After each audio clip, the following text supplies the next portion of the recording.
We have sound? We have sound. Good. So I'm just going to post a little something over here.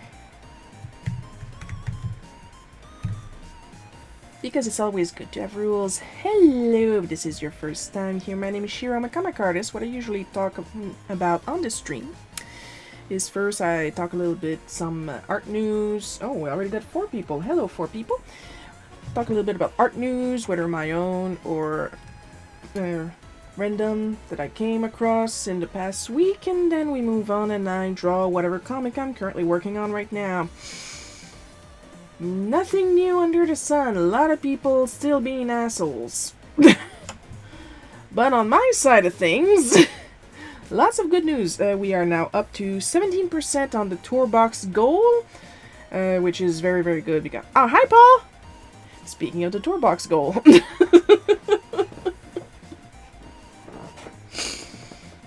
Which is very, very good because that thing is expensive.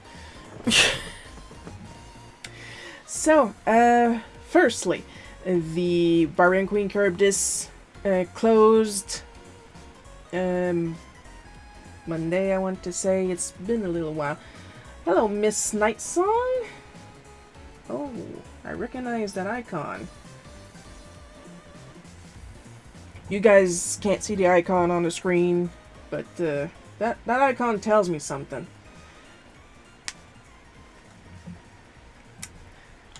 And, well, it closed this week. We have successfully financed the Kickstarter for Barbarian Queen Charybdis 2.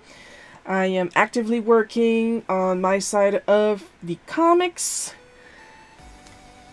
I do believe there was an update, and Lee said that we are a third true my side of the arts. All the guest art is either done, working on, or just needs to be relettered. So that's great. So I'm looking forward to that because I really love Barbarian Queen Charybdis. I have the time of my life working on that. It's so fun. Speaking of stuff I'm working on, we had 2 announcements for Super Mario Adventures Continued.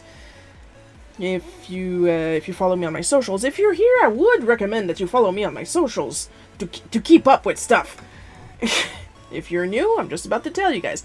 Starting 24th of September, we're going to start posting the new episode of Super Mario Adventures Continued. From this point on, referred to as Smack. It would be Cowboys versus Wrestlers 2 Showdown at the Wacky Corral. And of course, it's going to be a Mario vs. Wario story, as shown on the little thumbnail. We're gonna have some cowboy fun. It's a sequel to an actual story that appeared in the original Super Mario Adventures by Charlie Nozawa. Fun, fun, fun. Also fun. Gabe also released the list of voice actors, so now I can finally talk about this. Gabe, I have so many writers. Gabe released the list of voice actors for Chemical Reaction, which was the previous story. And I can finally say it. Dr. Elvin Gadd will be played by Brent Black, Brentalfloss. A lot of you younger ones, or way older ones, may have no idea who I'm talking about. I am figuratively shitting myself right now, just If you don't know who Brentalfloss is, he's on YouTube. Go now. I'm recording this on YouTube, so if you miss a bit of the live stream, it's okay. If you go and listen to Brentalfloss is mostly known for his video games with lyrics, parody songs, and of course, I have a bunch on my phone. I am Dr. Mario, and I am saving lives. I look different in this game. I lost a hard code that was like stethoscope. I am Dr. Mario, and I prescribe high fives. Laughter easy, base made easy, so you fell down.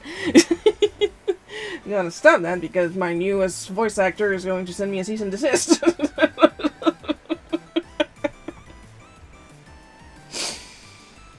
But who's happy? I'm happy. I'm thrilled. Ever since the first episode of Smack, the first voiced episode of Smack, me and Gabe have been planning and hoping, and Gabe actually did the footwork, because God forbid I might talk to somebody I admire. No, but I mean, just look at how I'm acting right now. Clearly I can't be seen in public. I'm not shitting on Gabe, I'm shitting on myself. We were hoping to get Brent to do EGAD. We got him. We are thrilled.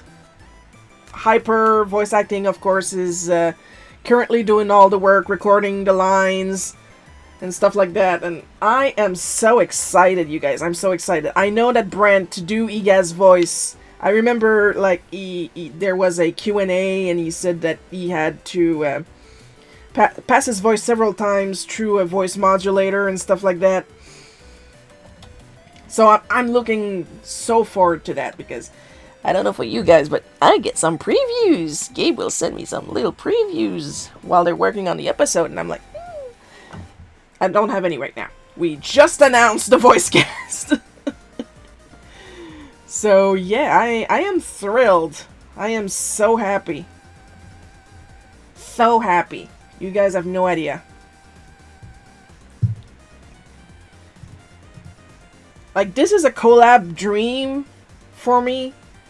This is like right up there to when I found a place where I could buy some screen tones, like, and I have yet to actually talk to the man myself. Gabe did all the talking. Because clearly I can't be trusted. Listen to the squeaks. Forgot to put myself do not disturb. There we go. I'm already disturbed, clearly.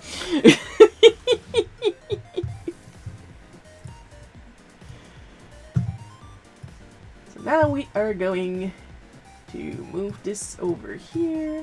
Come on. How much battery do I still have? I should still have a bunch. Oh yeah, okay. Time to hide my big fat head so we can actually look at my art. There! That didn't even pinch. Quick like that, I'm gonna check a little something for myself. Oh, no, we're good. Okay. Thought I might have to skip a live stream next month, but no. My birthday is not falling on a live stream date. So yay! Nothing but good news! Oh. Excusez-moi. But it's gonna happen again.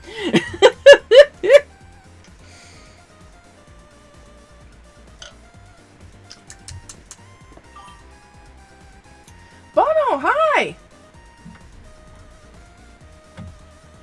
So we got Bono, we got Miss Knight's song, we got Paul. A whole bunch of happy people. And Bono just missed all the news. It's okay, you can just watch the replay later. Parce que je le répète pas une deuxième fois!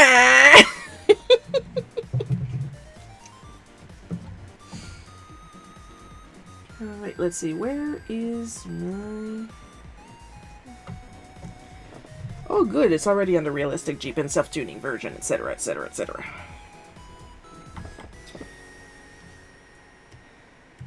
Are we in the correct liner? Okay, we're good. Oh, I am in such a good mood, you guys. Such a good mood.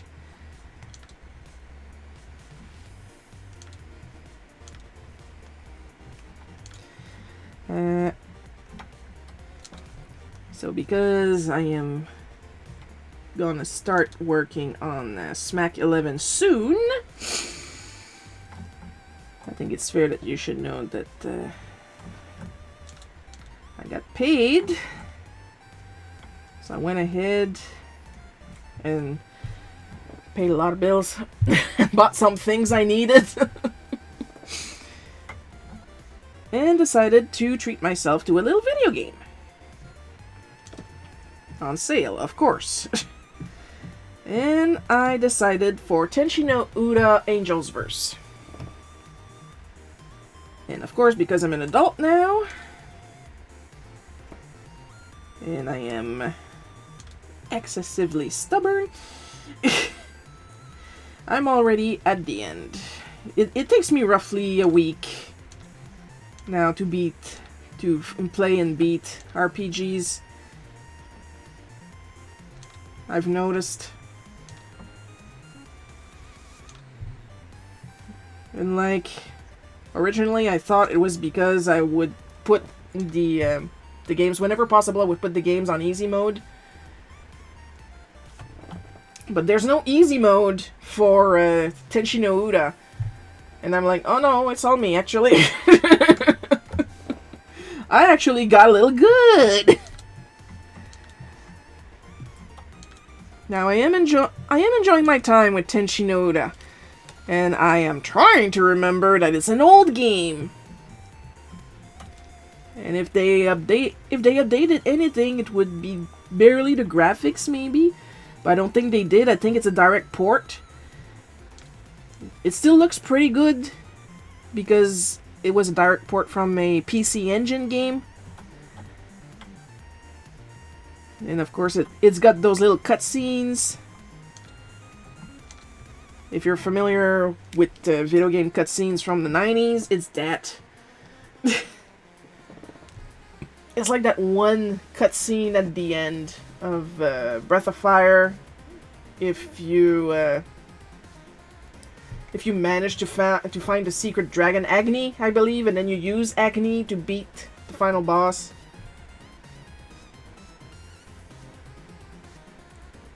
And then you have your sister showing up in full face like, I'm so glad you saved the world. I'm dead. Bye-bye. You know. That's what it looks like.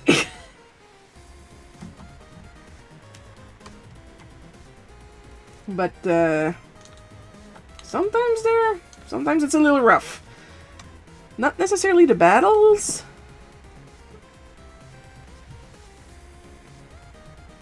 But the map is something because,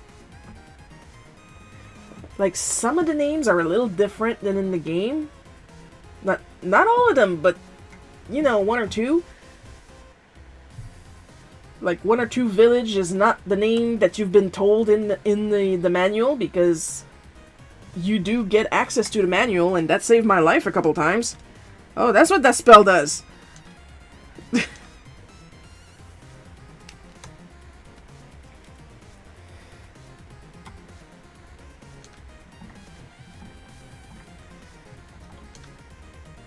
And the final area is not on the map, on purpose. Because it magically appears when you get to the Heavenly Realm. Good old nostalgic games.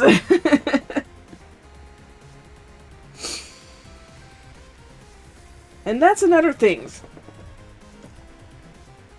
So, the final area is called Lochran. On the map, it's called Lochran, L-O-C-H-R-A-N. During the course of the game, people will talk to you about Lochran, L-O-C-H-R-A-N. The entire game, people will talk to you about that Lochran. And then you go to the Heavenly Realm. The Queen will tell you that you need to reach Lochran, L-O-C-H-R-A-N. One word. You get to Lochran. The in-game map tells you L-O-C-H space R-U-N. What the fuck?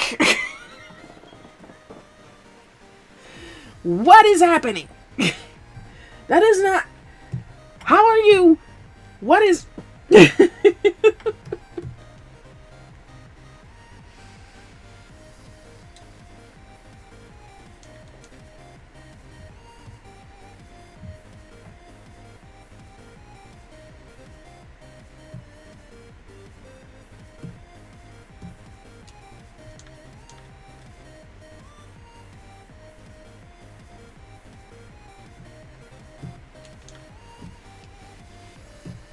Then I'm just like, why are you like this?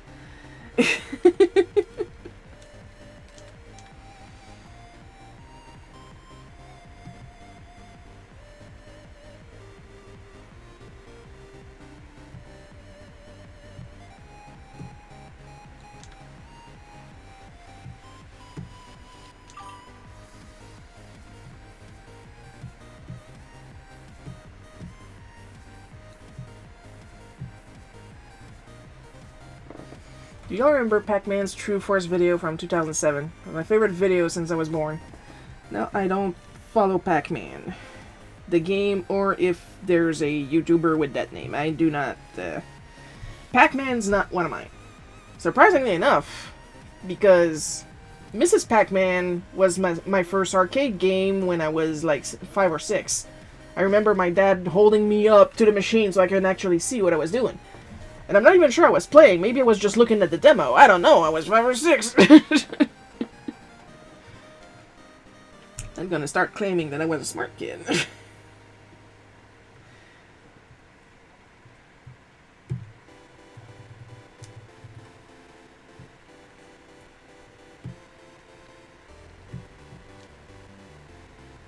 Nobody here is going to pretend that I was a smart kid.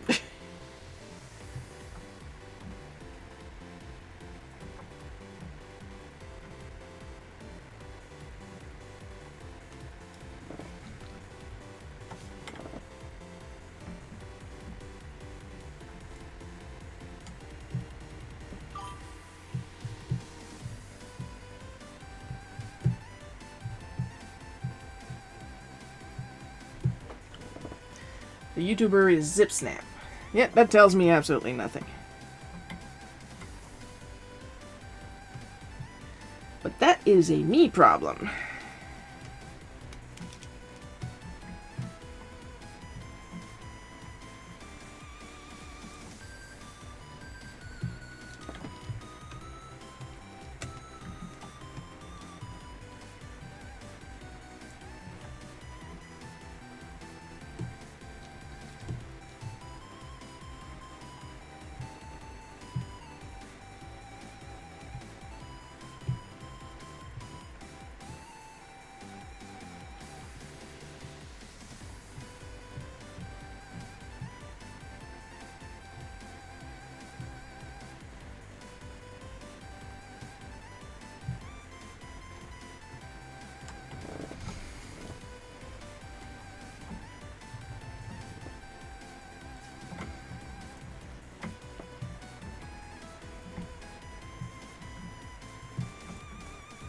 So yeah, when in doubt, I'm going to talk about very old stuff.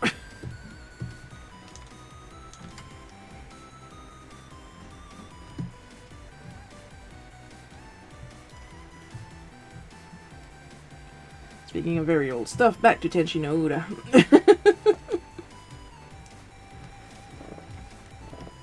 And like, there is some interaction between the characters, not much.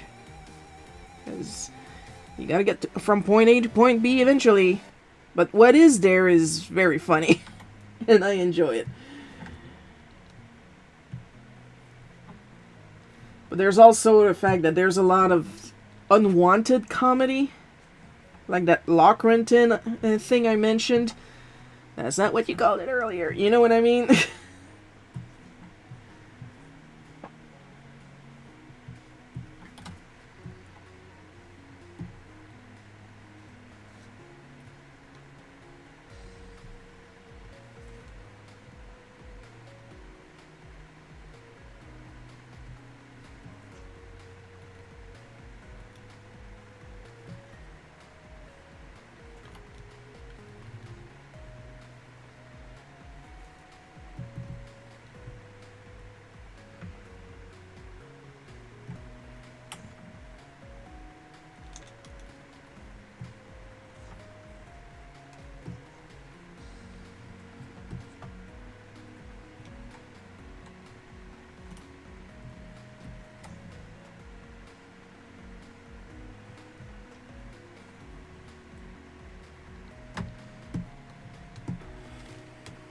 Like, there is a bug in the text when you hand an item from one character to another character. It will add to the name of the person you're giving the item to. So, I was giving items to Buzento, to Zitato, to Eniato. No reason. And it has a very Mother 1 way to handle enemy encounter and your inventory. And there was a point in the game where I was like, you know what? Fuck carrying items, I'm just going to equip my characters and that's it. Because once I'm done equipping my characters fully, I got like 2 or 3 slots left. And then I need to keep at least 1 slot empty if I want to upgrade the equipment. Which was a pain in the ass when Claire ended up with her full inventory and about 3 items that she couldn't give to somebody else. And that had to stay with her. So that was fun. And like I said, the encounter rate like Mother 1, Jesus Murphy. I ended up learning eventually that there was a spell called Repellent that Enya could use, and it works 100% of the time on the map and 50% of the time in the dungeons. Which made exploring a lot easier. Because when I say 1-2 battle, 1-2 battle, 1-2 battle, I'm not kidding. I was like, help!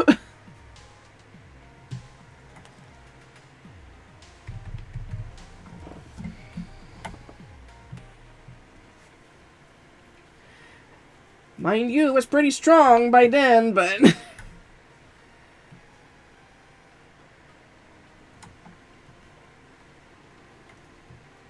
And it was drowning with money. Oh my goodness. Oh, jeez.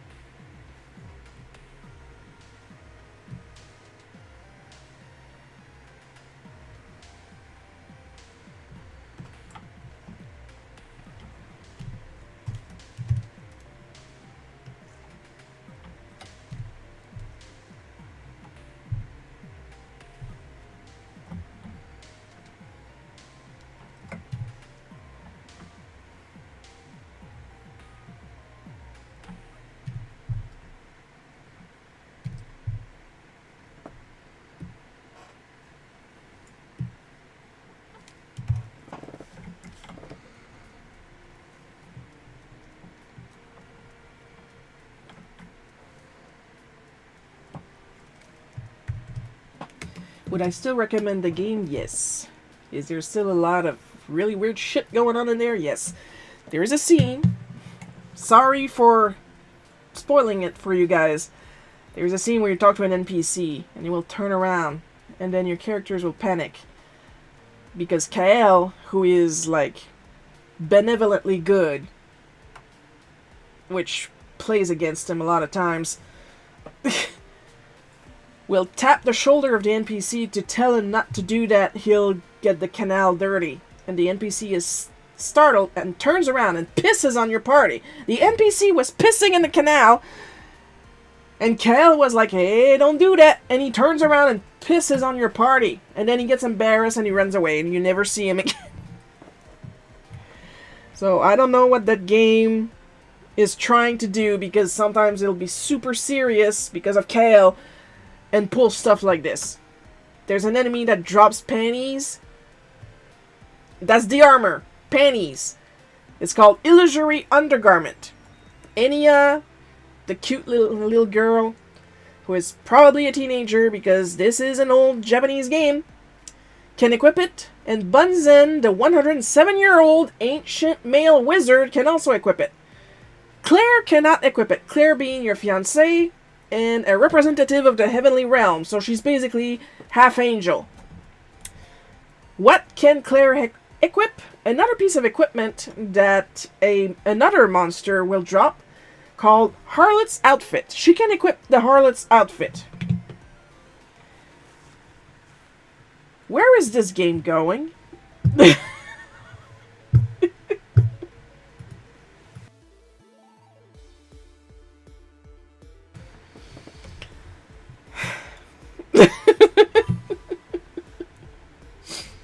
Oh, I forgot to take that off. Well, you guys can still go and look. Hang on, I'm going to...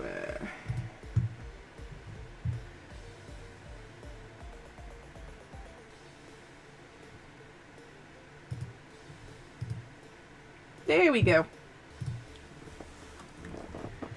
However, there's a good chance that my ad for my TeePublic store is going to pop up. Today is the last day for the current sale.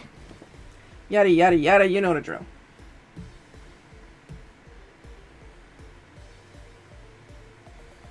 I think that would be in... Oh, there. Right there. They're right there. Hey!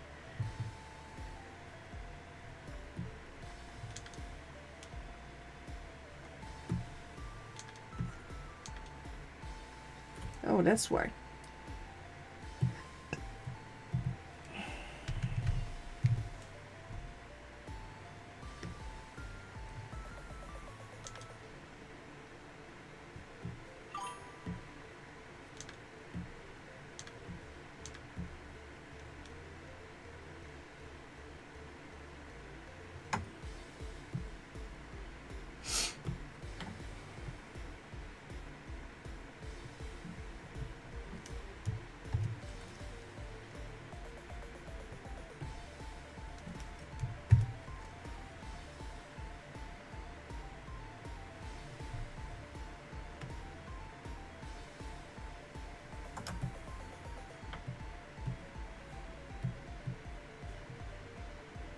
Monochrome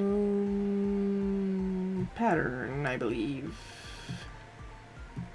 Effective. Oh, there we go. I must have some. Oh, there.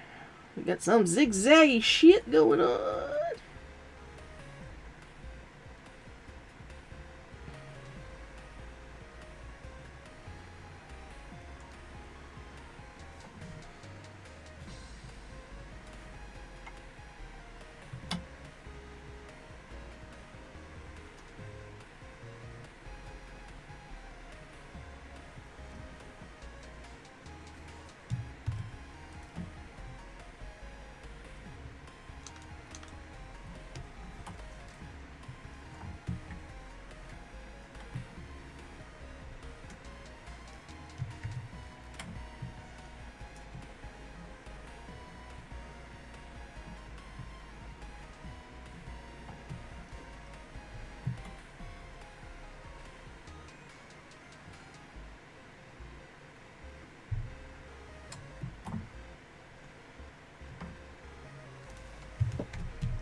C'était pas beautiful, ça?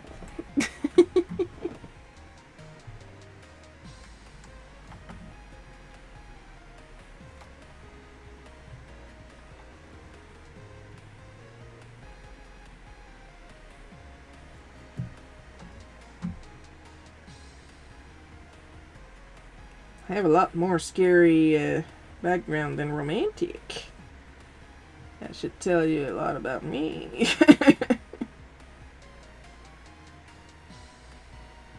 What does this do? Woo! Maybe I want to go more towards the rotates.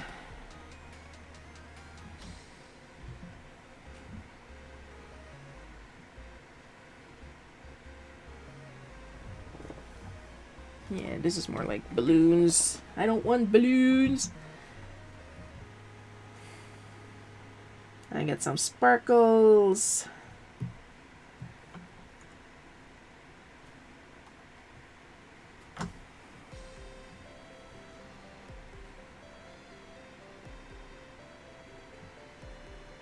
Oh, I think that's good though.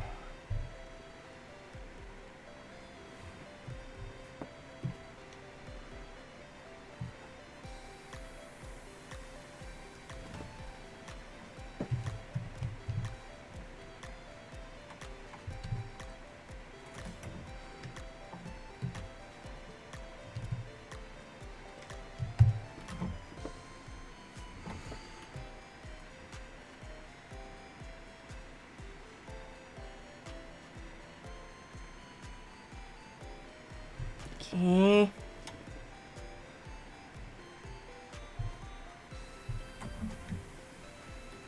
I think now I can go ahead and hide the pencils.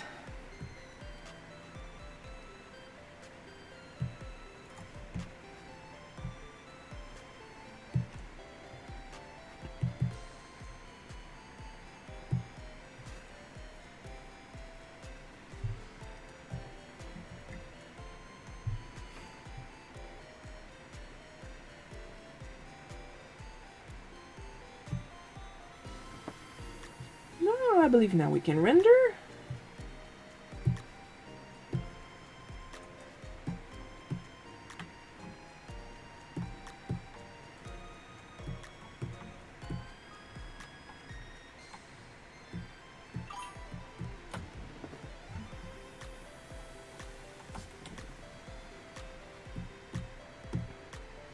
Whoop. I'm overlapping on the hair. We don't want that.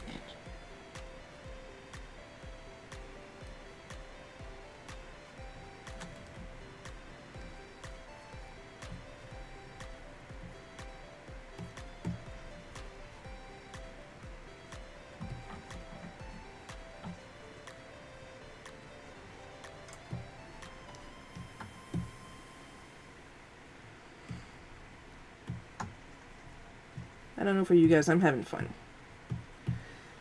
And of course all it does is make me want to work with my actual traditional screen tone. But the thing is, I don't really want to do comics with my screen tone because I'm not that big a fan of doing comics traditionally.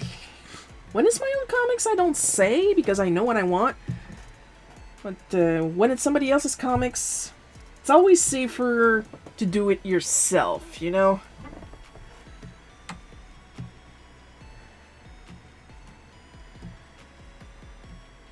Because I've had people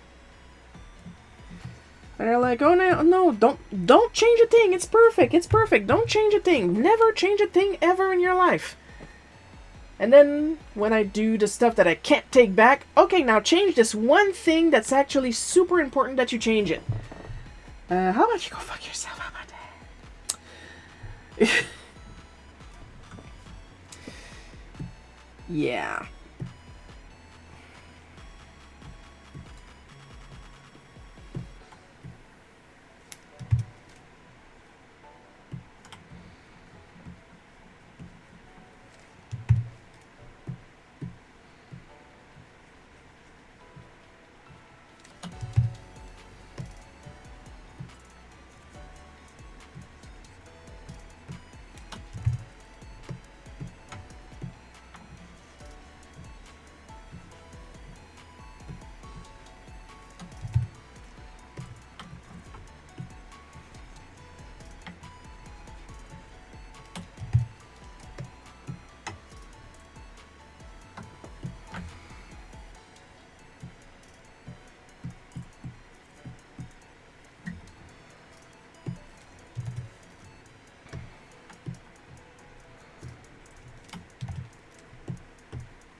Yeah, I hope I find those jeans again.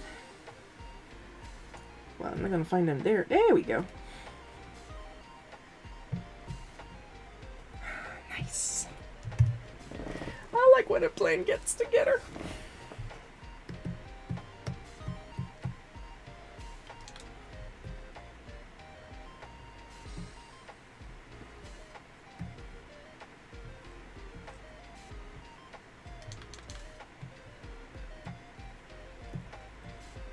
Oh, not you.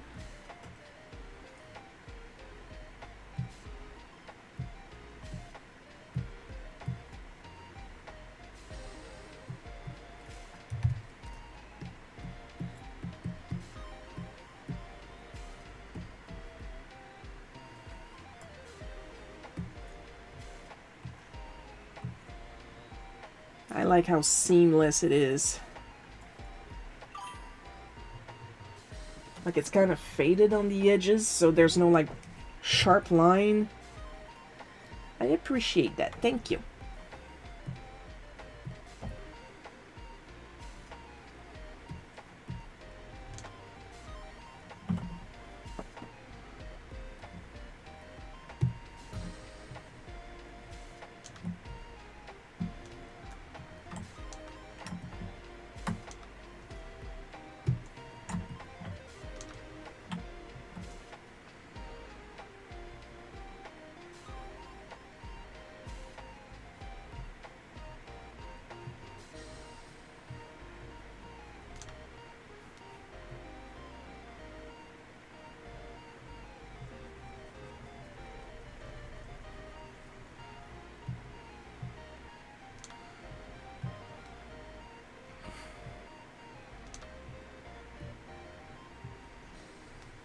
So then we're just going to do some rendering right now.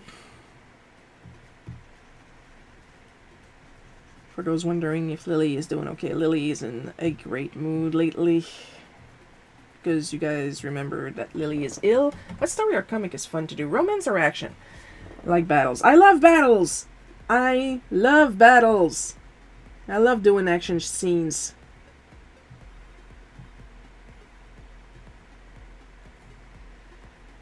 Give me a good fight. Fight, fight, fight!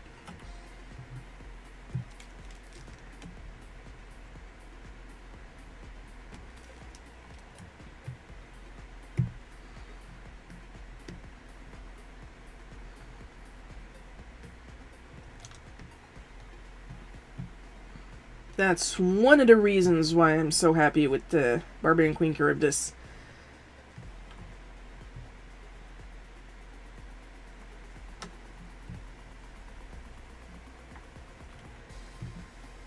Because I get to draw fights.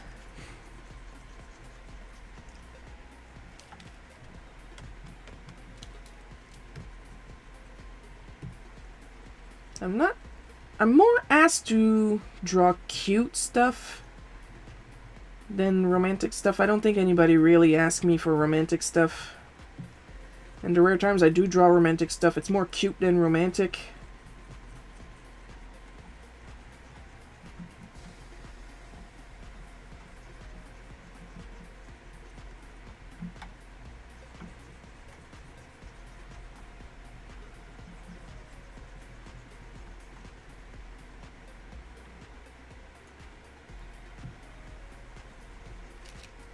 Hey, stay in your lane.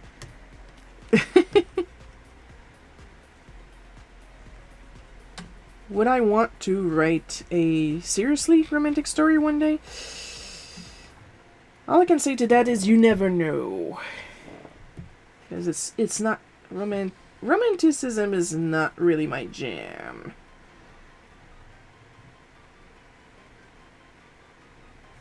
Battles, though. Oh boy. I literally used to watch wrestling as a kid.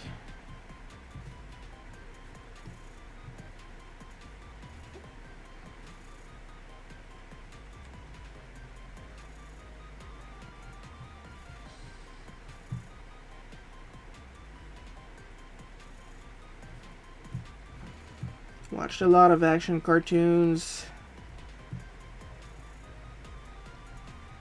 Like, yeah, I used to watch Gem and the Holograms and My Little Pony, but I also used to watch G.I. Joe and Transformers.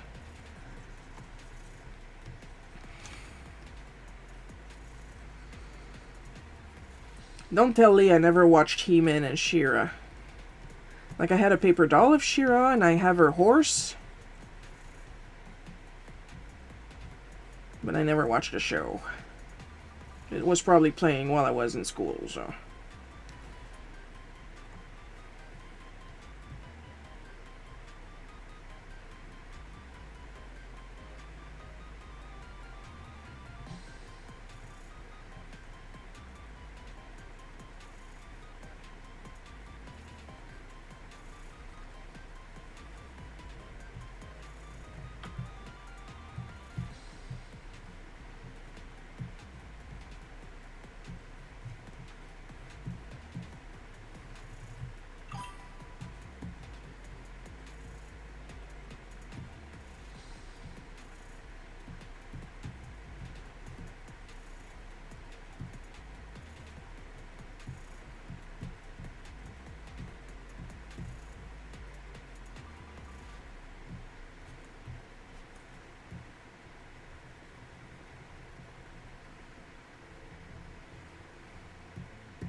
That's a shine, and that's a shine, and a couple shines here.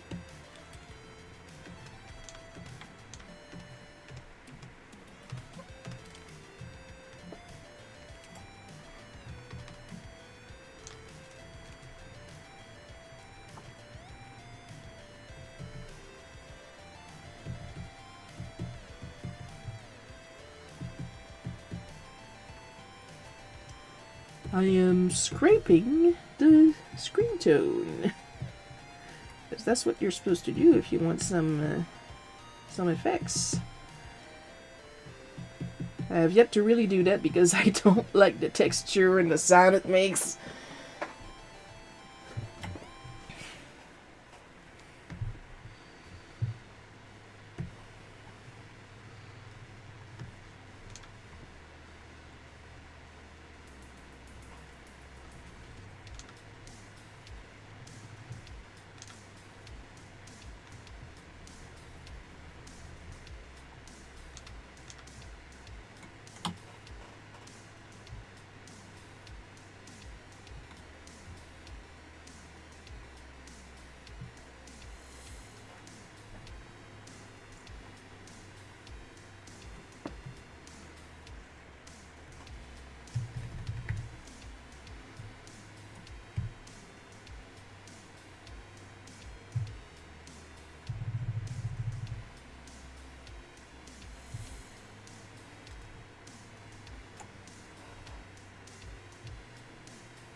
Don't mind asking, what story is this about? And where's it going to be posted? The one you're drawing on.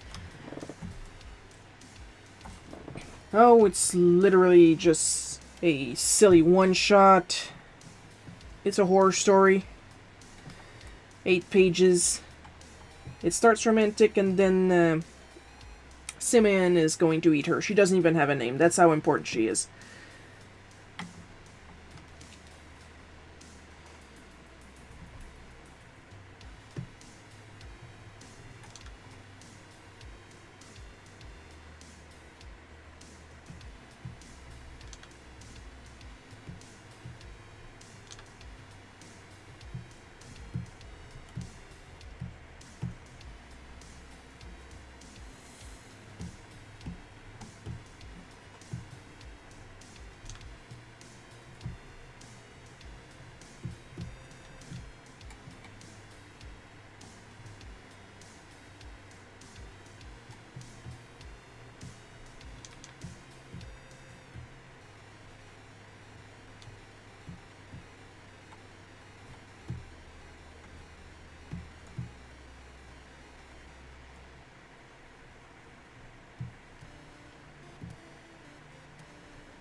And then I'm going to put it on the Global Comics as part of the Midnight Snack Shorts.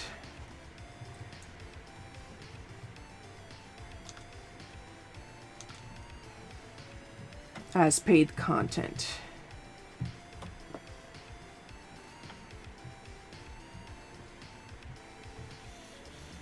Why? Because I need to make some money.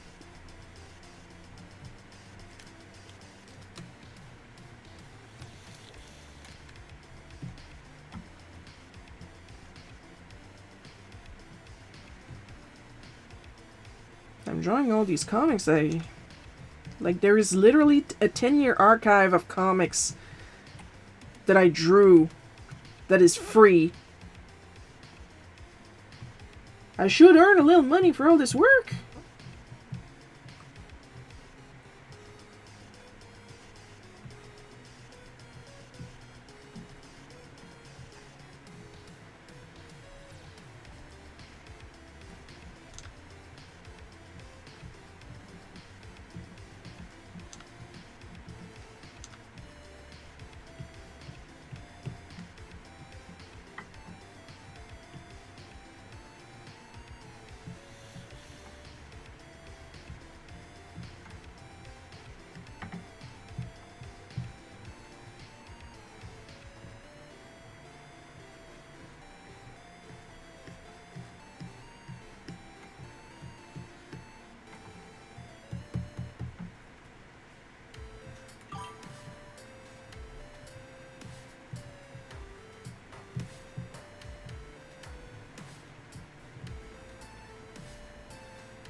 Learn a little money from all this work, and then I proceed to forget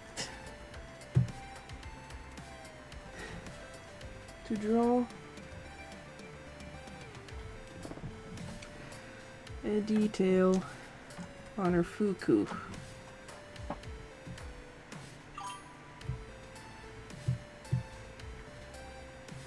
If only I had a brain. I think some horror stuff with too much blood and gore in it just makes me feel unwell and vomit. Well, you're not gonna like the second part of this comic then. It's more bloody than gory because I'm not going to, there's not really any innards, but there's a lot of blood. There's a lot of blood. Because Simeon is not exactly a messy eater. Yes, there's going to be a lot of mess of blood, but he eats the girl.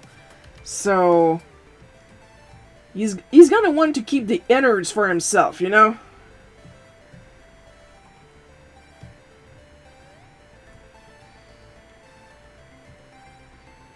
This is really just me making myself happy, drawing stuff I'm not often asked to draw.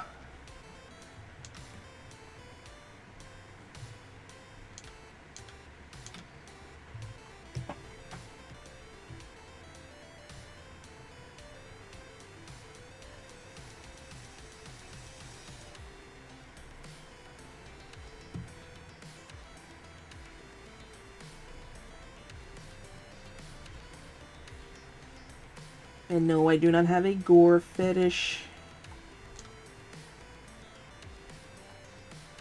I'm just drawing stuff for myself.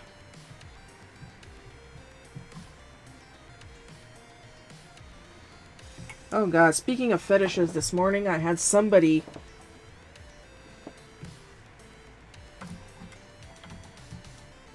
add a picture I drew, well, like a sketch card I drew, of Baby Mario and another one of Baby Luigi to their favorites on DeviantArt. And the favorites folder was called Diaper Sex. Literally. And I'm like, these are babies. So we're not even going to pretend we tolerate that just for the like. I'm going to block your ass now.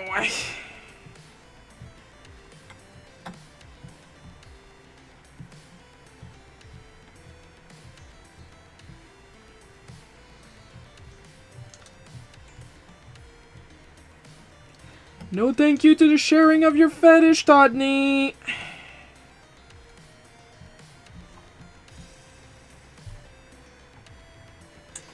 Not a fan, not a fan.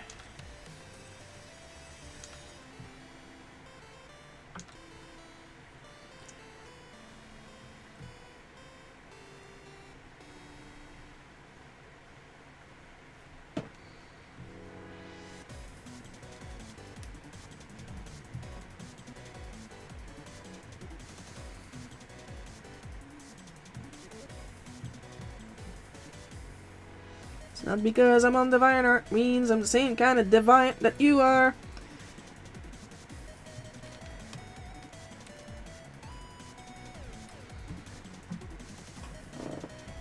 And was very obvious, not just from the name, it was very obvious from the content that this guy like really likes diapers.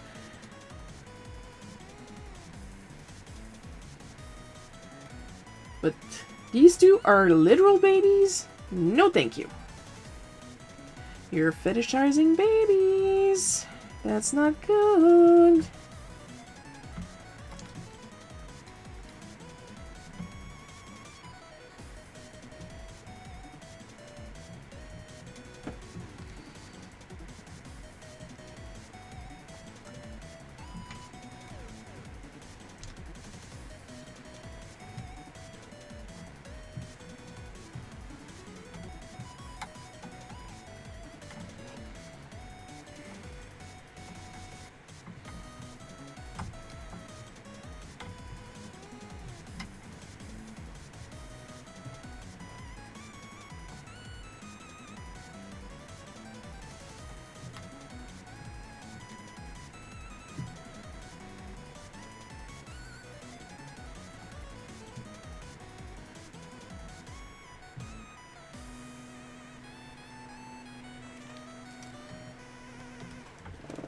like, when I draw adult people and you think it caters to your fetish, you know what? I'll let it pass.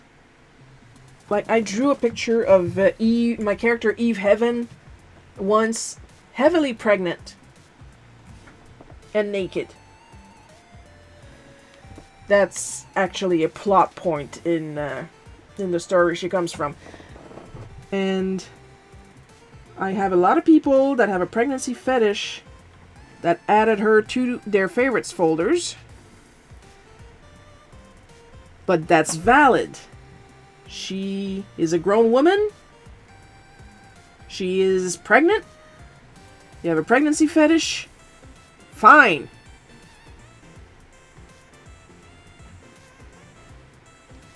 Plus, I considered that if Eve was a real person and she was aware of that, she would be okay with it.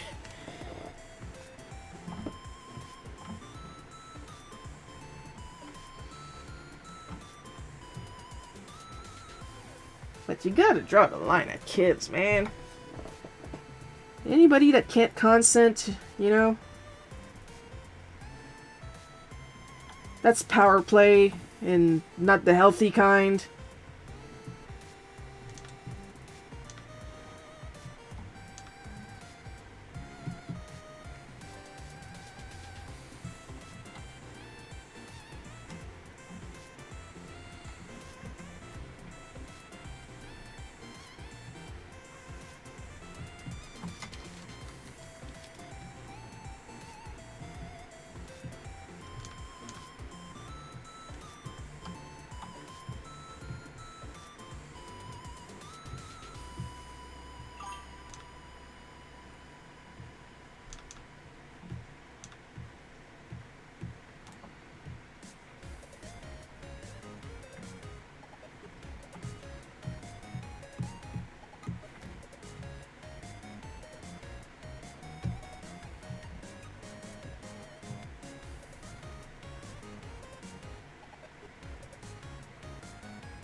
Now here's the thing, I like horror, but like mostly horror comics. Like, what I prefer in horror is like horror comics, then horror stories, then maybe horror movies. I don't really watch horror movies. Horror comics, devour them. There's a freedom in horror comics that you don't often see in horror movies. Because mostly horror movies, you still gotta please the higher ups. So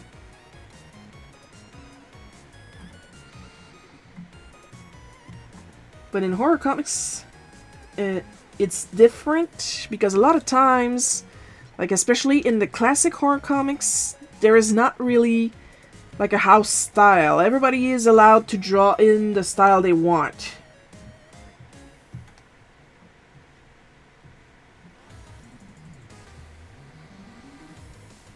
And they are free. They at least the art looks like they're free to get as creative as they wish, and more exaggerating in the acting.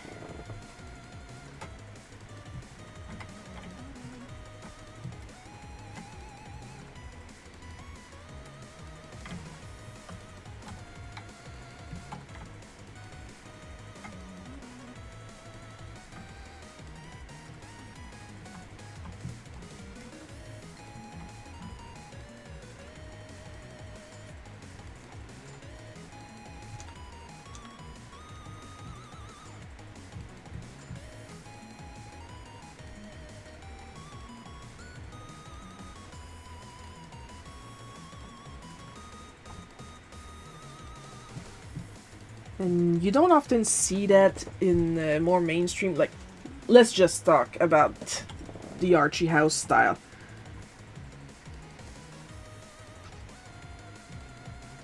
Especially now when they're all pretty much expected to, no disrespect to Dan Perrin, but they're all pretty much expected to draw like Dan Perrin, or at the time Dan DeCarlo. But at the same time, in the more classic Archies, there was a lot more exaggeration, but at the same time they still had to stick to the house style with the upside down UI shape.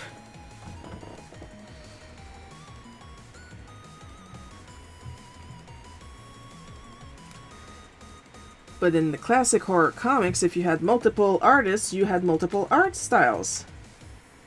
As long as what you drew was horrifying, it did not matter.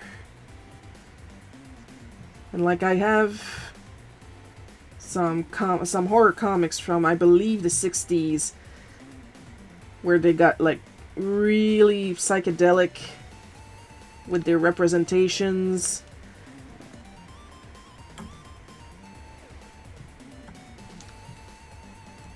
Which I copied a little bit in one of the pages of Bats in the Bell Fright, From Bat to Worse, from Barbarian Queen Charybdis 1. There's a panel where all the vampire monks like get up from their graves, and there's one in the foreground that is kicking the lid off his coffin. But instead of doing it in all black, I did it in a basket weave kind of texture. That was directly stolen from that one story from the 60s. Now I can't name it by name because I have so frickin' many of them.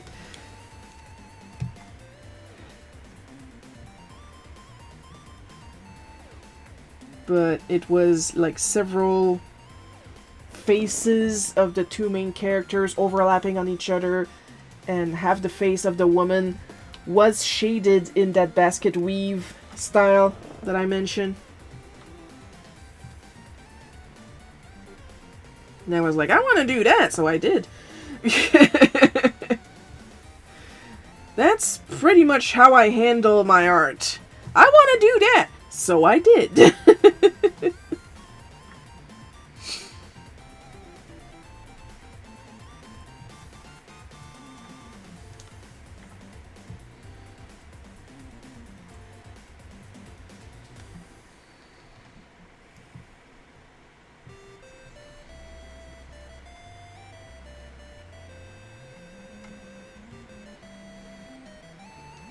And I think because I approach my art that way, that's why I don't easily get sick of drawing the same thing over and over for a comic. Because I just tell myself, I want to do that. Like for Smack and Barbarian Queen Carrot, this is slightly different. Because Smack is not my style, it's my version of Charlie Nozawa's style. So when I said, I want to do that, it's mostly because I'm being paid. But that doesn't mean I'm not having fun drawing it. I'm just saying it's different. When it comes to Barbarian Queen Charybdis, I'm also getting paid. But I am using my own style. At least one of my own styles. And it's a subject that I really, really like to draw. I do like acting and emoting when I draw. So that's why I'm having more fun with something like more based on a horror comic. Even if technically Barbarian Queen Charybdis is more action than horror, there's still going to be a lot of frickin' blood and guts. But most of them are not human. So it's okay. It's fine, it's fine.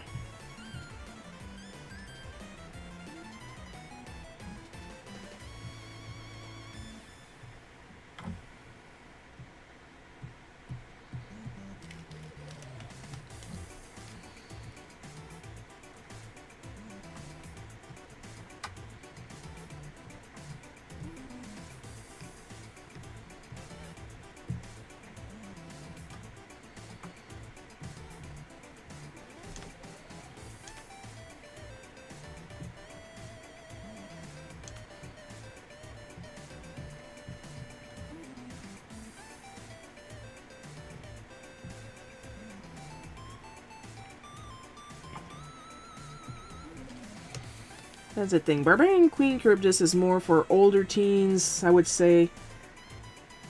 Smack is for everyone. Smack is definitely for everyone. Hi, Ronald!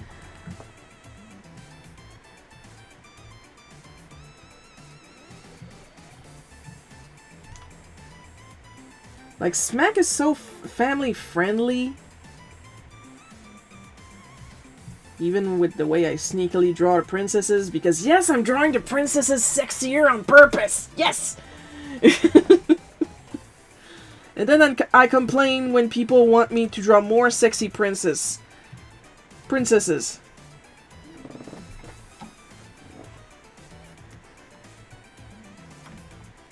The difference is that here I choose to draw the princesses sexier.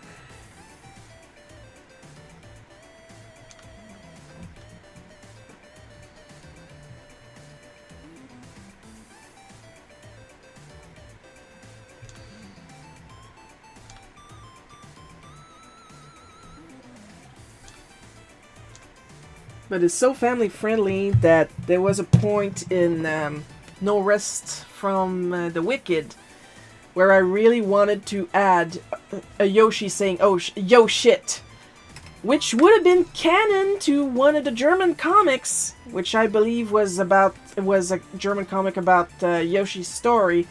So on top of that, it was a baby Yoshi saying "yo shit," but Gabe would just not let me. So I compromised, and I had a Yoshi said, "Yo, shush."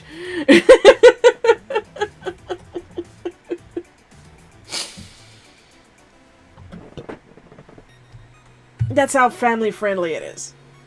I look forward to Brental Floss's take on EGAD on the upcoming dub. Oh, me too. Oh my god. I am besides myself. On the edge of my seat.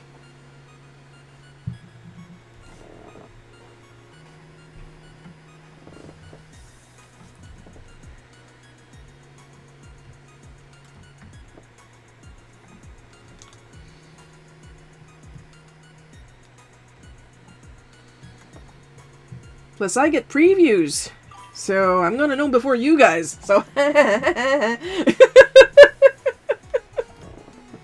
I'm gonna get cancelled if I keep on like that. My fans are gonna get mad at me because I said nye nye nye nye nye nye.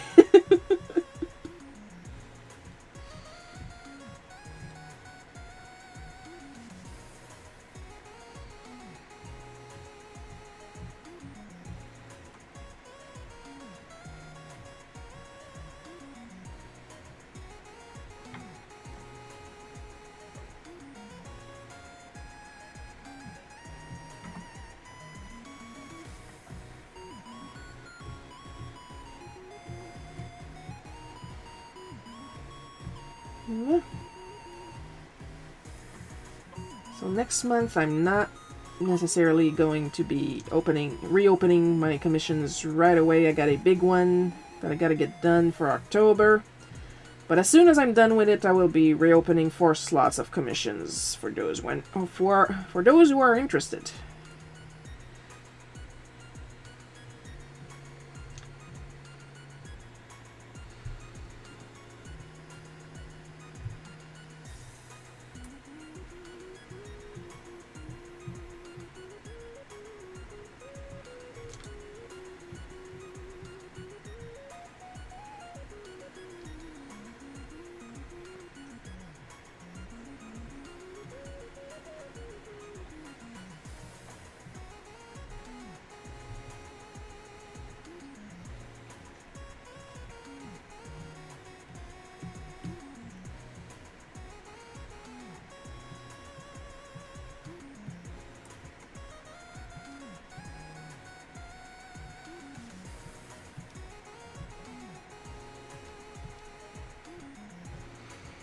Also, I had somebody recently talk to me on YouTube the same way I talk to people playing video games on YouTube. Except I actually talk and I don't write down what I think because it's not worth it. Because it's just a frickin' game.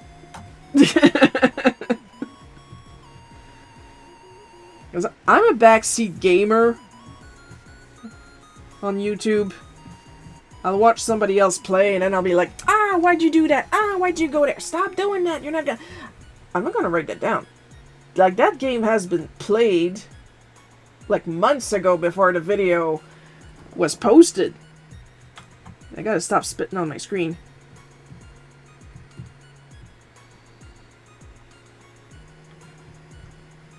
So that's not gonna help. And secondly, being aggressive like that, nobody's gonna listen to me if I'm being aggressive.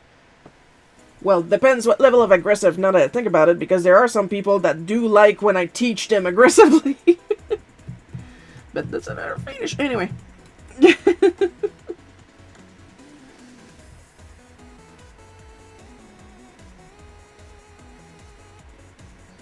Like, it's like watching a sport and commenting, what are you doing? I mean, it releases some stress, yeah. Stress cause for the way that person is handling the game, but it's a game, it's a video game. Let them have fun the way they want, holy jeez. I mean, Nintendo is trying to tell us how to play their games, and boy, we're gonna hack that game. I just got back into StarCraft. Oh, and also a bit of a backseat gamer on YouTube as well. But that's the thing, we're backseat gamers. We're not gonna start writing down, you should have done this, you should have done that. It's a game. It's just a game. Let them play the game.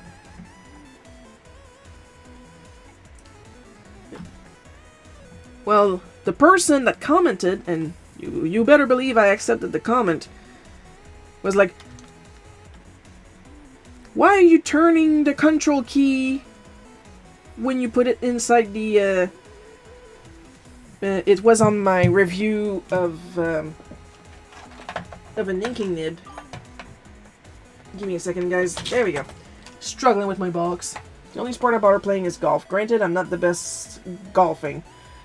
Well, I don't play golf. I rarely even play mini golf, so... I mean, that's a lot of grass to walk through. And do I look like somebody who touches grass? Anyway, so... on my channel, I have a review of this little nib, which is actually really good even if I don't use it often, because I'm still learning about it. And this would be the control key, and what the control key does in a normal nib with a control key is it either tightens or widens the space in between the two metal parts to get a wider or thinner line. But this one in this nib has a second use. It keeps... There is a plastic screw inside here that acts as an ink tank. It holds the nib. It holds the ink when you dip the nib. That's why you have to dip the nib and keep it in here for like... I don't remember how much time Tom said to. I think a full minute, if not less, if not more. Anyway, there's instructions on the Tom Studio website, so that the ink can go in the grooves of the plastic screw and hold the ink. But I did not know about the part where it's actually a control screw. I don't know what a control screw is. I'm not a calligrapher. I'm a comic artist. That's why I bought this thing, to learn what it's about. And me, I learned better just grabbing the thing, fiddling with it, and then if I get it to work, then super. And then I might consider checking the instructions. If it doesn't involve acids or fire or chemicals, I'm just going to fiddle with it until it works. That's how I work. Now, and he was like, what are you doing this? What are you doing that? Why are you playing with a control screw? What, when you're putting it in a nib holder? Why? And I'm like, why would I fiddle and play with an art supply that I've never handled before? He did not reply yet, so...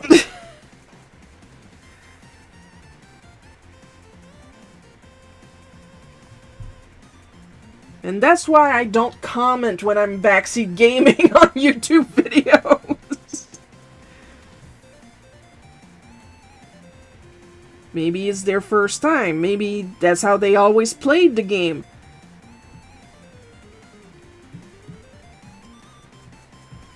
The important thing is they're having fun with that game. I usually watch gameplay videos of games that I like. So, as the way I see it, they're having fun with a game that I enjoyed. Good. I'm gonna backseat game, but they're never gonna know. Because who am I? What kind of pro gamer am I to tell them how to enjoy a game? They're getting from point A to point B in a different way from me? They're still getting to point B. That's good. My aunt got me a calligraphy kit decades ago. Suffice to say, I didn't like it at all. Oh, Lord, I understand you. Back to my calligraphy nibs. So, like, decades ago. Oh, Toon Tiger Girl, okay. Did you change your name, or is that somebody else?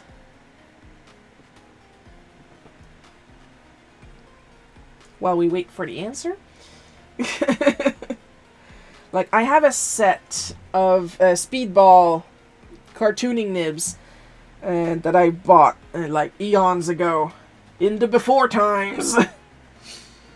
That I tried once, and I absolutely hated it.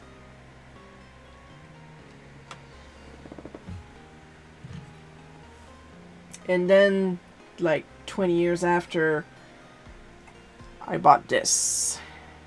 This is a Deleter G-Pen nib. In a relationship with my G-Pen nib. I love it so much. Which made me then realize that I still had these. So I tried them again. And turned out, they're pretty good. I changed my name. Ah, friggin' knew it. So now it's Toon Tiger Girl. It's a bigger cat. Friggin' knew it. I had a vibe. You know, I felt a vibe.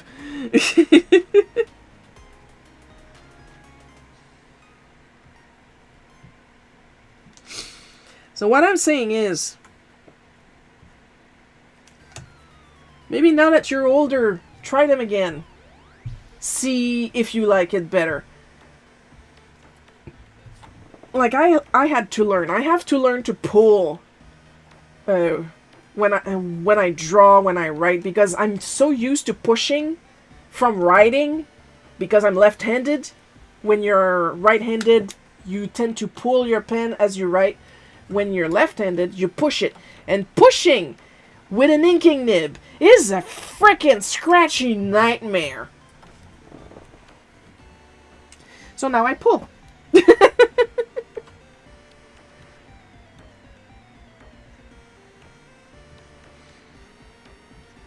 But it's something that I had to learn. I'm still working on my line weight.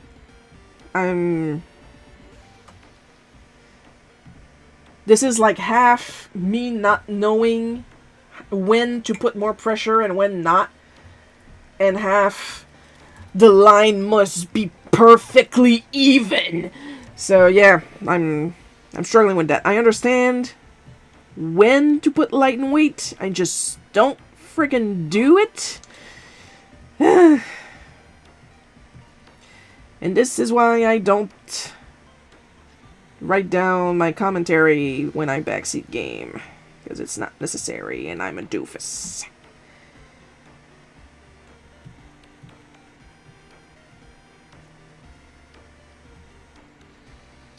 Had another one be a little less offended. Tell me, you do know that's a control key? And I'm like completely ignoring what they say because no, I don't.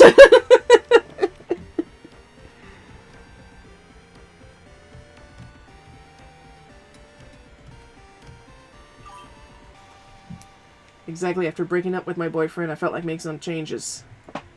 New name, new life, hope you're doing okay. I do hope you're doing okay.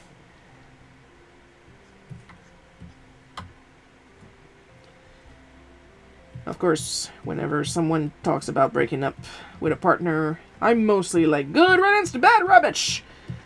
If you broke up with them, it was for a good reason.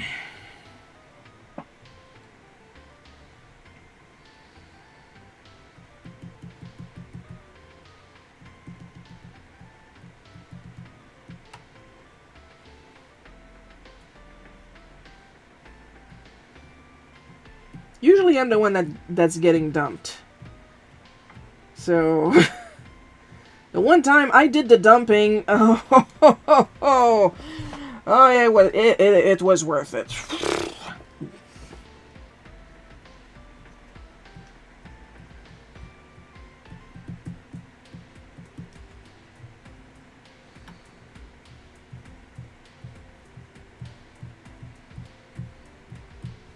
Like, literally, I get dumped so often. The last boyfriend that dumped me, I was like, oh, okay. I got stuff to do.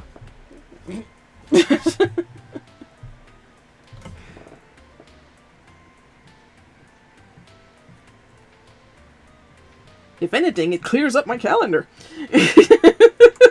So I can do more comics. Like, I wasn't even sad. I was more like, eh.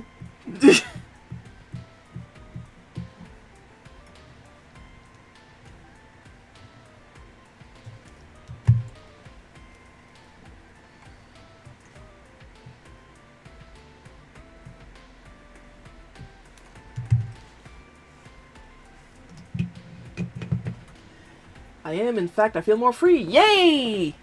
Champagne! Pup! That's the fun part of being a secret French. I can say champagne right. Champagne!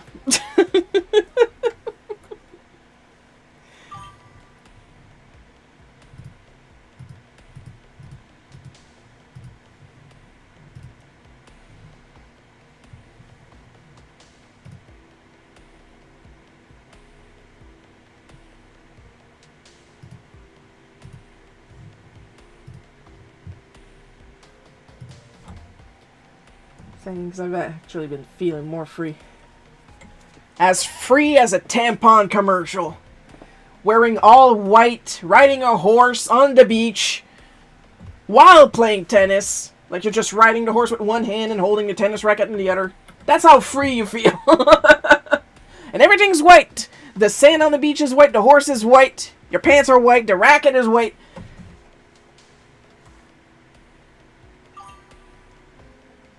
Hee champagne!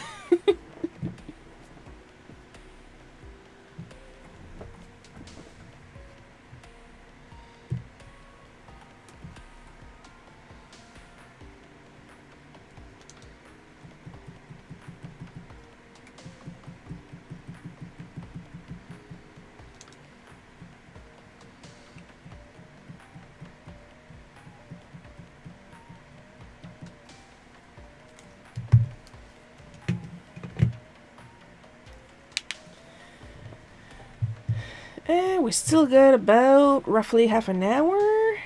So I believe we can still ink some. Wait. I need the text. There.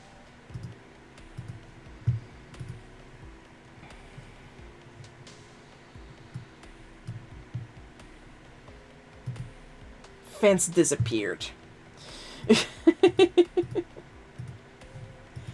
Don't do that to me again. There.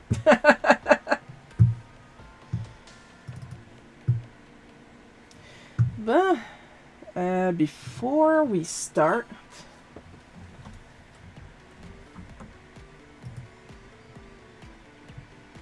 I am going to hydrate, which is very important, and then I'm going to read that comment.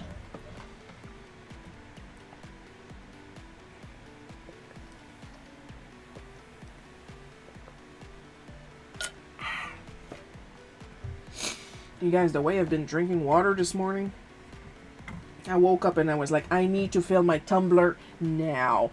And then I was like, rah, rah, rah, rah. Blah, blah, blah, blah. He was nice, but he kept rushing things and smothering me. He also wasn't very motivated to do anything other than build model tanks and play video games. Nothing wrong with building model tanks and play video games, but if you don't have a job to buy these tanks and video games, or if all you do is your hobby, not good. That's not good. Champagne is one of the few alcoholic drinks I can stand. I can't. Like, there are 2, maybe 3.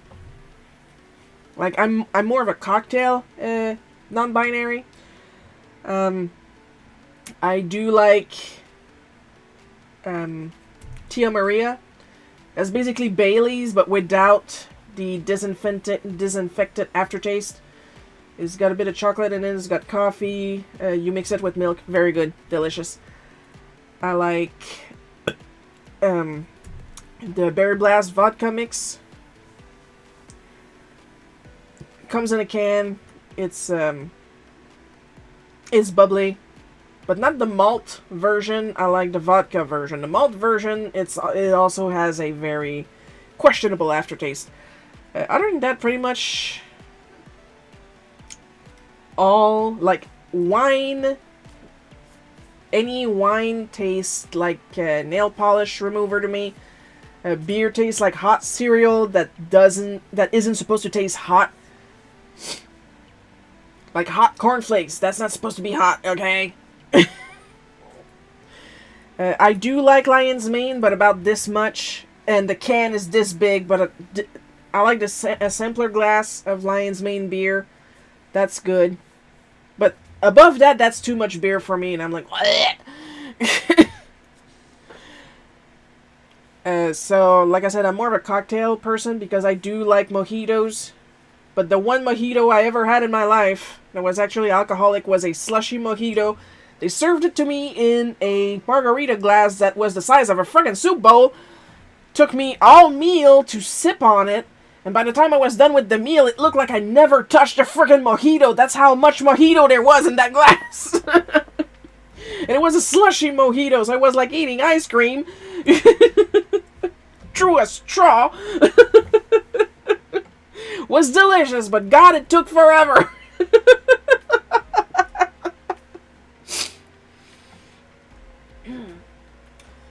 I can't stand alcoholic drinks aside from certain cocktails. Give me non-alcoholic drinks any day, including certain cocktails and daiquiris. Daiquiris.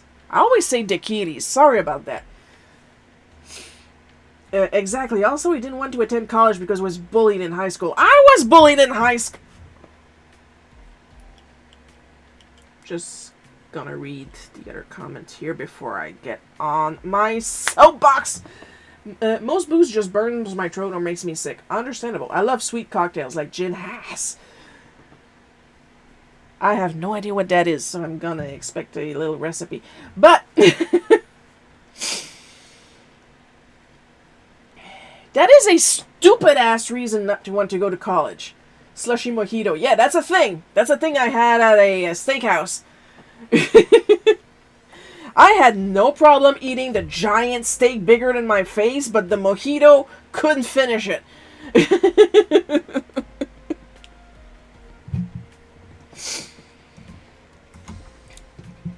Because I have been bullied my entire school life.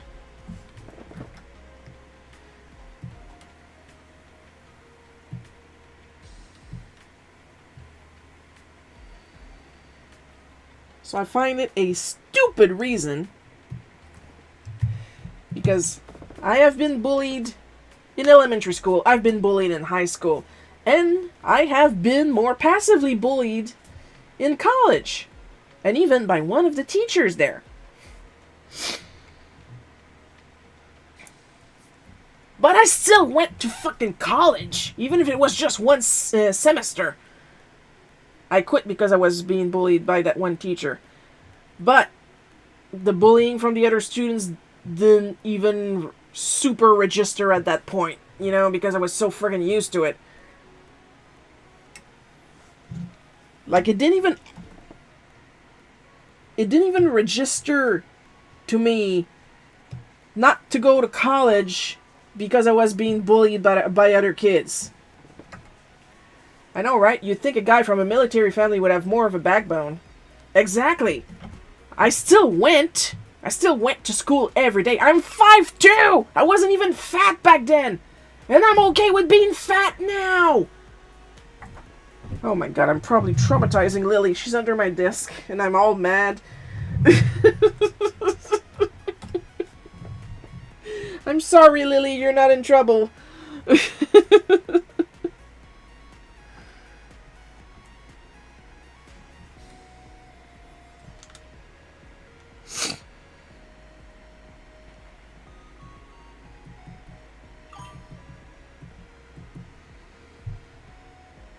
F bullying, especially from teachers. Yeah, right?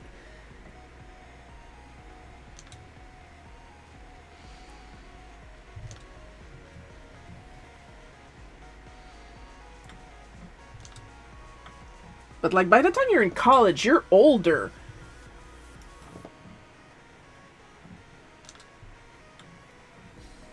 Like, okay. That's where I got the one abusive boyfriend I ever had.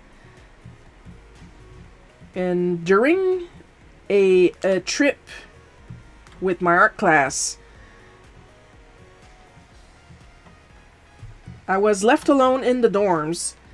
Like, literally, everybody left at once, and I was left alone in the dorms. And that includes my boyfriend at the time. He skedaddled without telling me. And basically, that's what I had a problem with. Because after that, the next morning, when everybody was there and we started visiting a museum and stuff like that, the girls from the group told me that he went to a strip club. And you guys, I know I complained about fetishes earlier, but I do not give two shits if my partner goes to a strip club. I anti-care. I was bullied by college teacher Truth to think he was straight up ableist. Well, he can suck my... Anyway.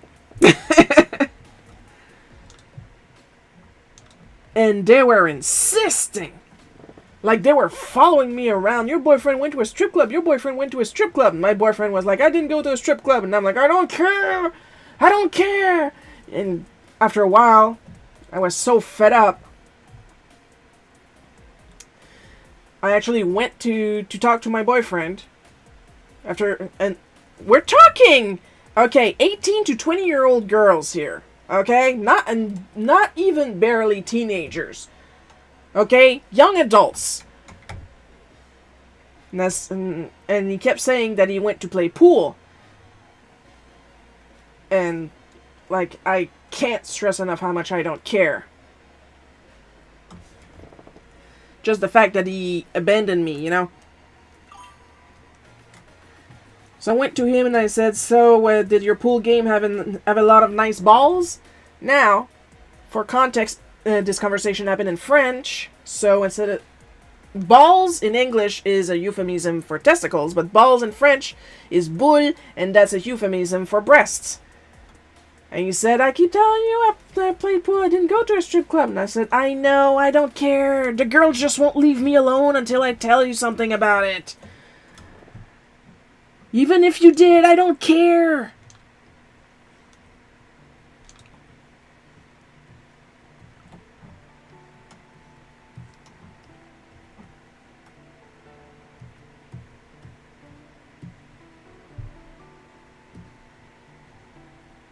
So I don't know if he actually played pool or if he went to a strip club.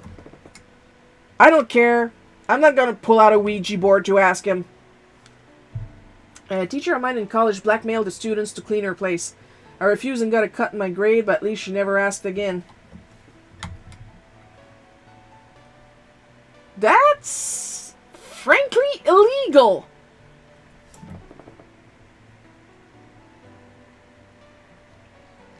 I had a teacher, the teacher that was bullying me.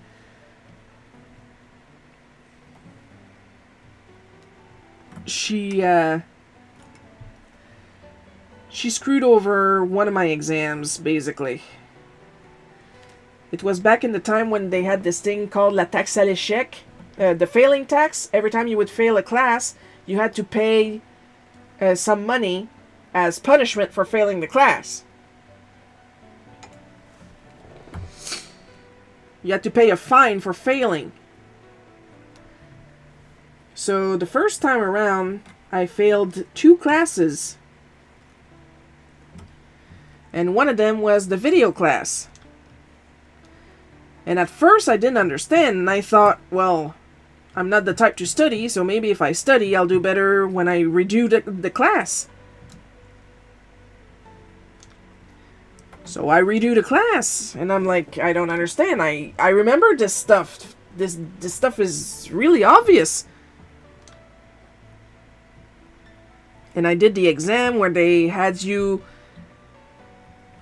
take apart and put a TV camera together. And when I say TV camera, I mean those big giant things. Back then, it was those big giant things because it was like in the early 2000s. But the camera itself was from the 80s, so it was beige and ginormous, and from the TVA channels. So...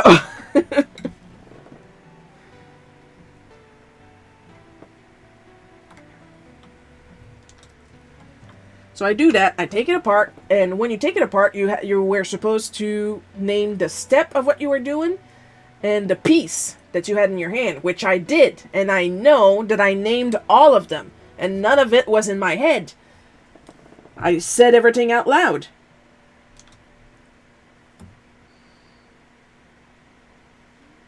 So I do that,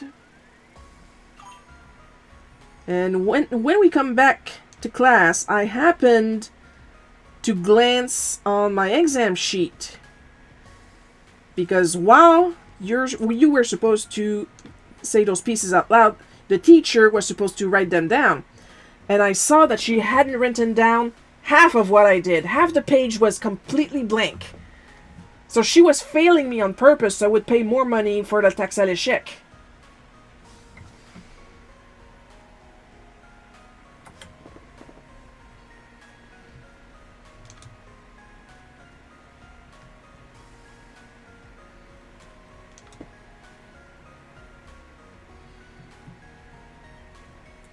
And that's when I had a mental breakdown, and then I quit.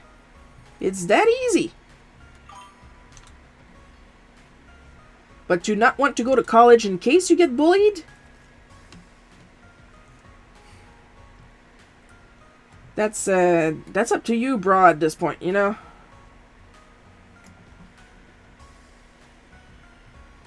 But that's an excuse. That's just an excuse.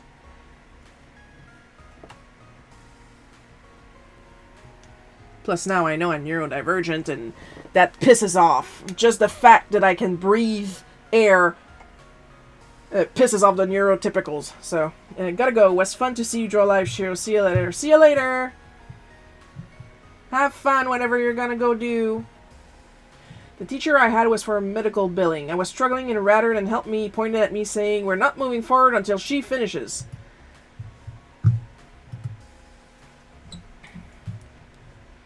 And you should have said, well, I guess we're not moving forward until you help me. Like a teacher is supposed to do, because you're supposed to be teaching. If I'm struggling, the problem is on your end. Of course I can say that now, because now I am confident. I was not confident back then. Holy shit, if I was, I would have told off that teacher. But instead I had a mental breakdown. Because I was under the impression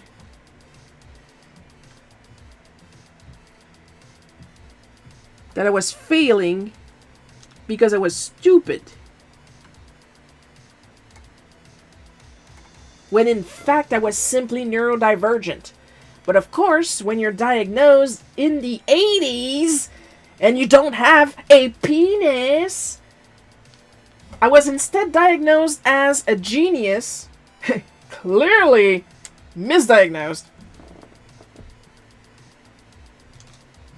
But the teachers were told not to tell me, or else I was going to lord it over the other kids. So instead they treated me like I was incredibly dumb.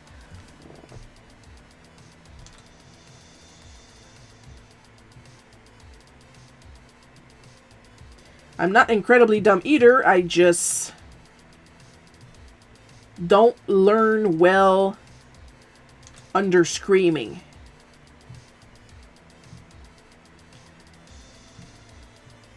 But seriously, there's some stuff that just won't stick because my brain decided I'm not interested in that topic, so I'm not going to listen. Meanwhile, my ears are going, for the love of Christ, retain this information, brain. And my brain is going, I don't care.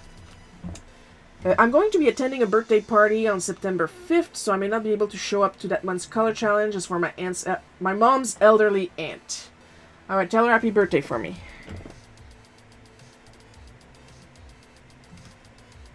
See, it's that easy, folks. It's not that I don't value your presence, guys, but I understand that my stream is at a rather inconvenient time.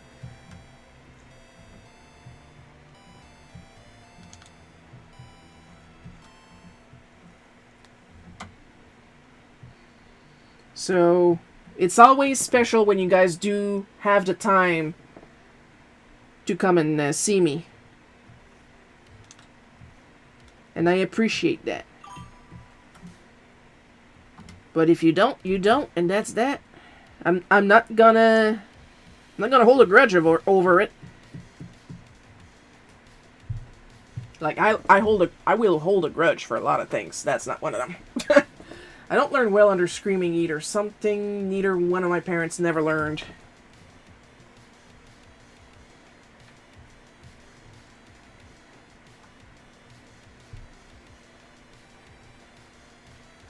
My mom had to learn it from my dad. I'm sorry, but I'm just not going to label my mom as abusive.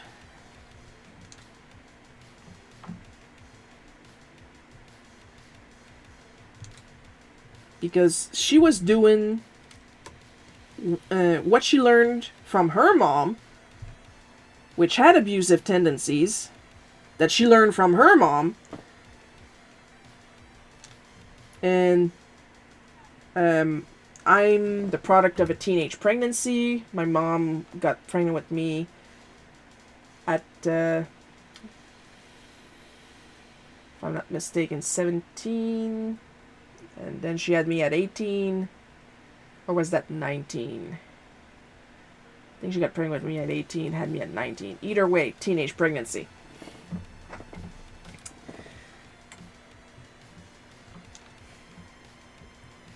And of course she was heavily judged by the nurses at the hospital. And then when my twin brother, which is actually my cousin, her sister's boy, came along, her sister tended to spoil him.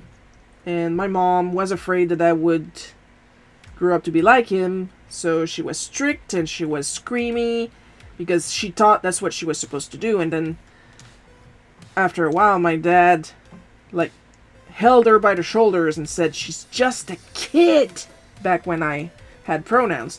And that mellowed out my mom right away. Because my mom, I don't know, I think she realized that she was a kid, but I was also a kid. But, the teachers at school? Nah. Then he let us improve our grades by redoing assignments we didn't do well on. I was working 2 jobs and having car trouble, so I couldn't do them all. He took me to his office to yell at me. You see, modern Shiro would have thrown a chair.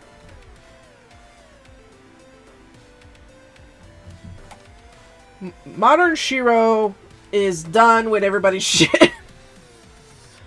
My mom's not abusive either, but I feel like she sides with everyone else but me. She even sides with my dad, her ex-husband. Thankfully my mom's not like that. Thank the deity of your choice! Like, I'm not fucked up enough that I would need a mom that doesn't support me.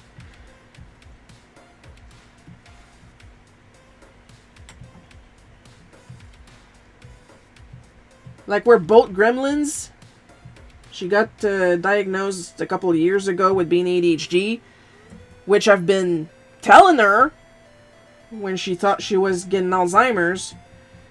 I was like, is there any history of Alzheimer's in the family? Actually, no. You got ADHD. Stop panicking.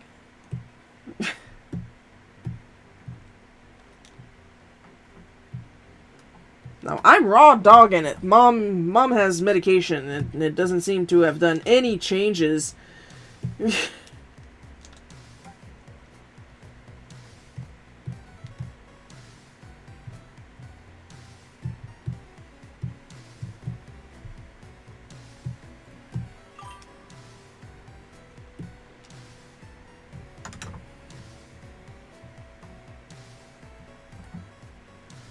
I slammed the door out of anger and he said, let's be adults here.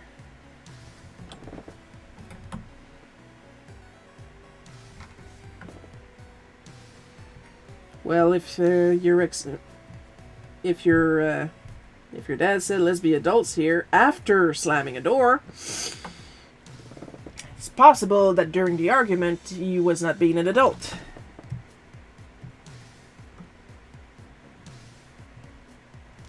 Maybe that's just me.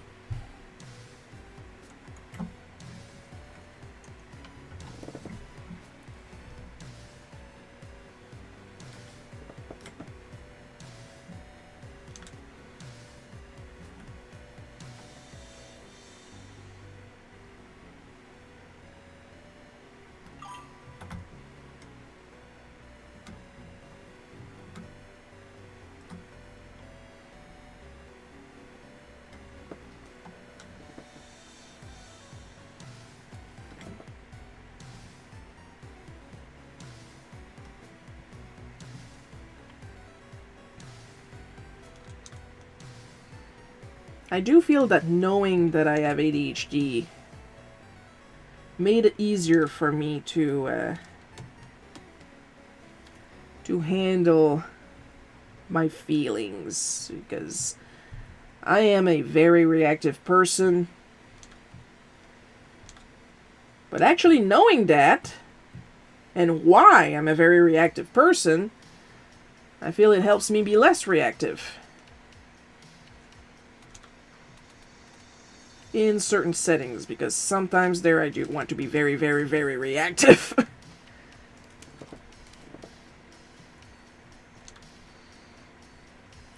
Like that time I got 3 prep days before I got to tell my Xbox, it was a video game job, my ex-boss, how I felt about the way he was treating me. And nobody bled, nobody died. I was actually referring to my college teacher, but my dad is very childish too.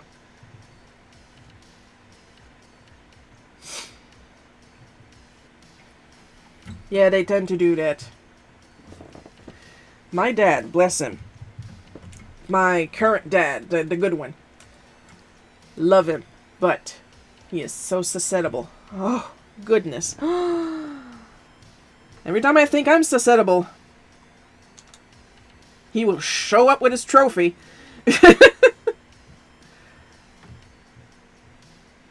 Oh god. You tell him something he doesn't like, and you will know it.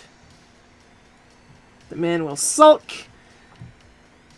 If pissed off enough, he will yell to the best of his ability. I can't take him seriously when he yells because the man has like half a lung left. And for the record, he never smoked. He was around a lot of secondhand smoke though, but himself never smoked.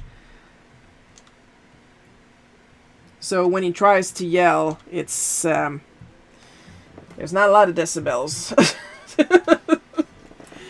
He's trying! He's trying! Points for trying.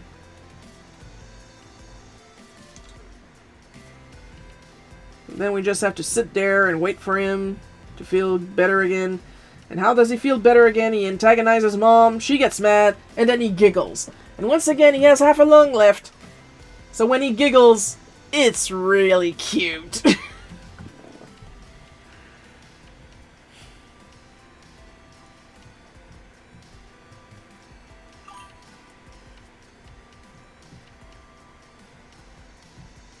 So it's not like we're walking on eggshells around him, at least I'm not.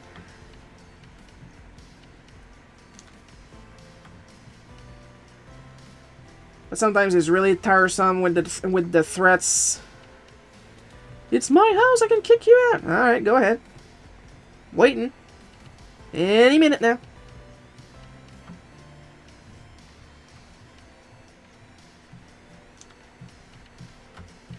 So he doesn't use that one on me too much anymore. My stepdad's the same way.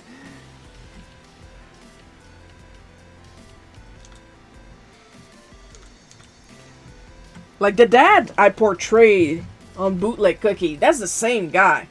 He's adorable and he's super nice. Except when he gets mad. It doesn't last long, but it's very childish. And I'm just sitting here like, any minute now.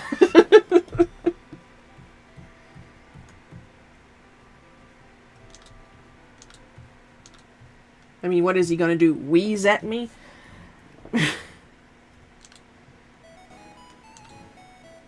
I mean, every time there's something that happens on his phone, he comes to me, and if the home phone is ringing, he never answers.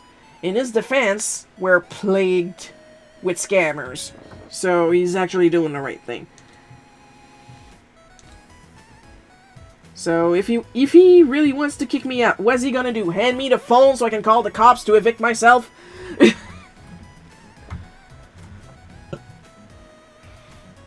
Luckily, my stepdad's mellowed out these days.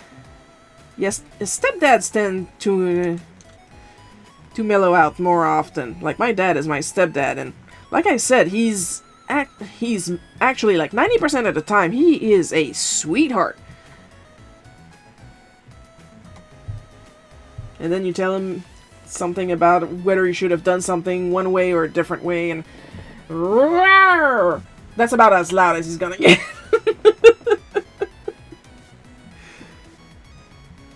He doesn't watch my videos, I can say what I want about him.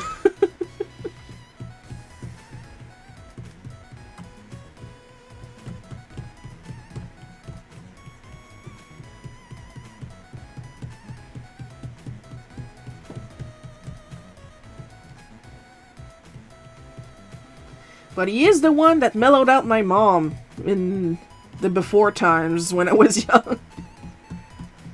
So...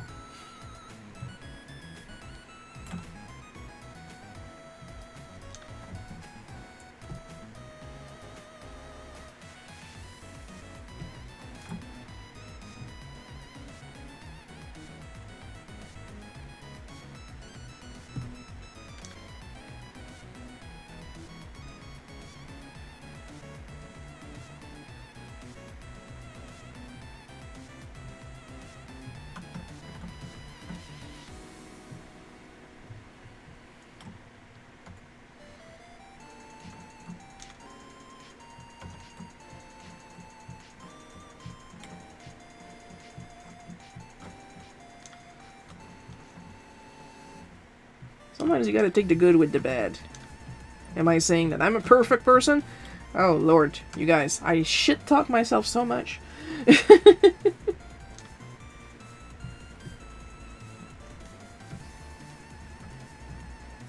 The difference is I know I don't mean it, so... It's fine, my little Fifi are not hurt.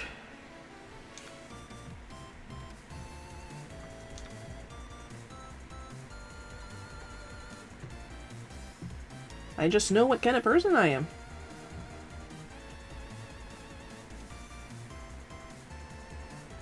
I just try really hard to be a nice person until somebody pisses me off. And surprisingly enough, it takes a lot to piss me off. You would think!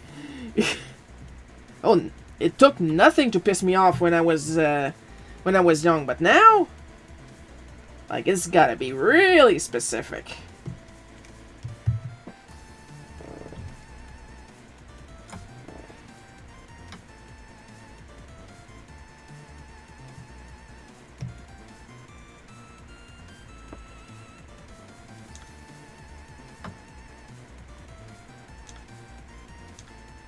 It's like saying, it's like when I said earlier, I'm fat now, and I don't care. I really don't. As long as I'm healthy. So if somebody calls me fat, I'm gonna call them observant.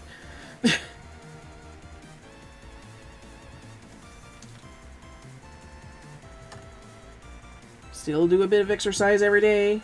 Really small bit. Nobody's perfect after all, except me. Nah.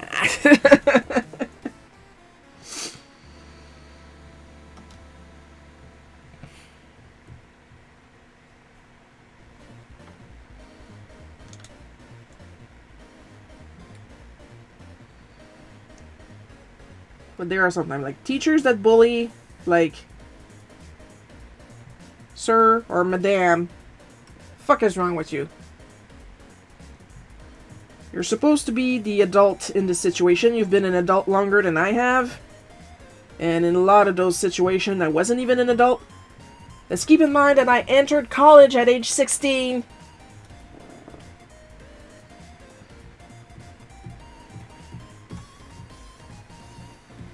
With no social skills because of the bullying. So I was feral at that point. And no self-confidence. And you go and pull stuff like that.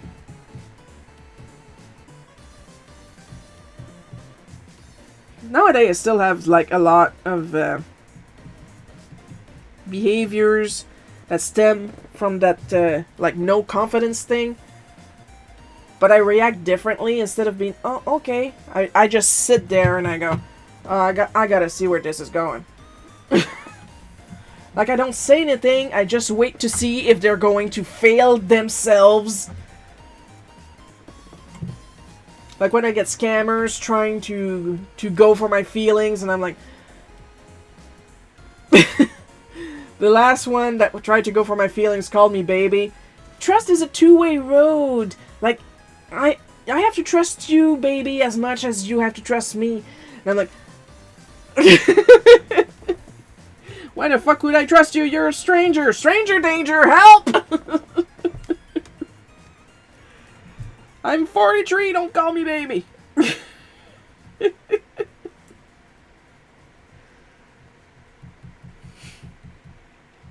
I'm 43 and I need an adult. You are an adult. I need an adultier adult.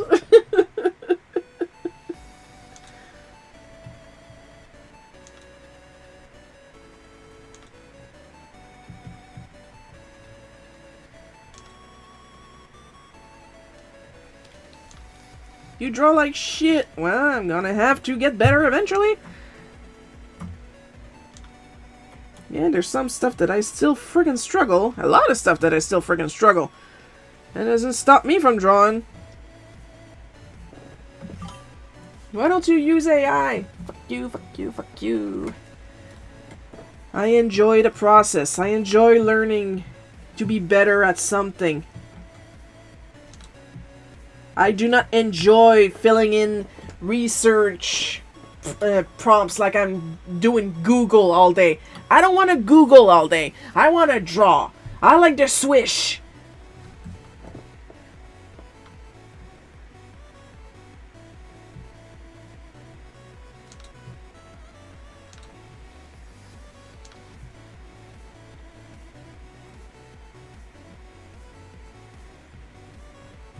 Plus, if I have to change something, I can change the something. When you use AI, you have to, and you really don't know how to draw, you have to pray to the Lord to change one thing.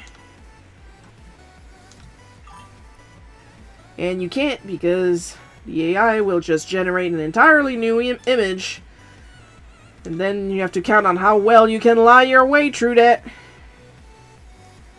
Oh, I wanted to see all the variations. I can see the variations in my head. And what? I think it's Ross. Screw AI, absolutely. I think it's Ross O'Donovan. That's an artist, but he has that thing where he can't see images in his head. And he can still draw.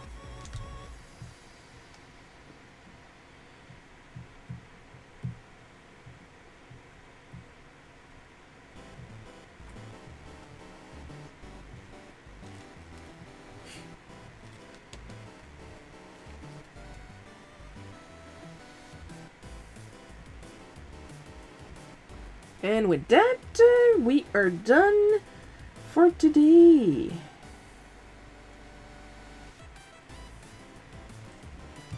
Save.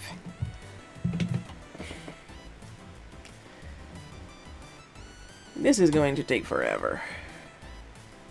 I make about the equivalent of a page each time. Because that was ink, and then I rendered it. I finished some inking, and then I rendered it. And I barely started the inking here. But hey, you guys are also here for me, right? Right? Please say yes. But with that, we are going to end the stream with giving extra special caramel drizzled rainbow sprinkle chocolate syrup thanks to our supporters. Amber B, Paul K, Messenovis, Bad at Multiplayers, Blossis, Laura S, Jeff B, Arcita Nook, Red Reaper, Noah, Twingle the Scraggler, and Matthew H. And our part-time supporters who put it at 808 Rocket Mouse and Lightning Spirited Dragon 938. Your continued or part-time support is always appreciated. Grace Stream Shiro, thank you, Toon Tiger Girl. You go, girl! Independent woman who don't need no man.